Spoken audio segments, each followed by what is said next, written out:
আমরা প্রায়শই প্রশ্ন করি, কেন এত দুঃখ শুধু আমার জীবনে?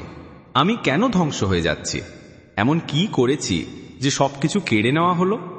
কিন্তু মনে রেখো, মহাদেব কাউকে এমনি এমনি ভাঙেন না। তিনি কেবল তাকেই ভাঙেন যাকে তিনি সবচেয়ে বেশি উজ্জ্বল করতে চান। দুঃখ কোনো শাস্তি নয়, দুঃখ হলো এক সাধনা। যে এটি বুঝেছে সে আর কখনো ভাঙেনি বা নুইয়ে পড়েনি। মহাদেব দুর্বল বা যে লড়াই করতে পারে না তাকে কখনো দুঃখ দেন না।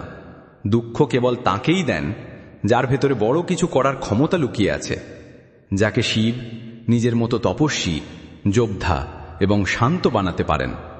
তুমি আজ পথভ্রষ্ট, খুঁজছ, কিন্তু ভেবো না যে ভগবান তোমাকে ছেড়ে দিয়েছেন।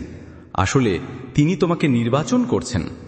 ভিড়ের মধ্যে যে কেউ থাকতে পারে, কিন্তু আগুনে পুড়ে হীরা সেই হয় যাকে মহাদেব তার দৃষ্টি দিয়ে বেছে নেন। তাই পরের বার যখন দুঃখ আসবে তখন কেঁদো না, হাসো। প্রশ্ন করো না যে কেন আমার সঙ্গে এমন হলো, বরং বলো, ধন্য আমি যে শিবের দৃষ্টি আমার উপর আছে।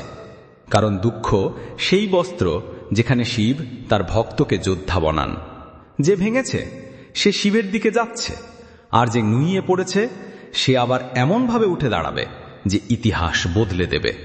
সুতরাং কেঁদো না, জ্বলে পুড়ে যেও না, কারণ এখন তুমি কেবল তুমি নও, তুমি শিবের নির্বাচিত।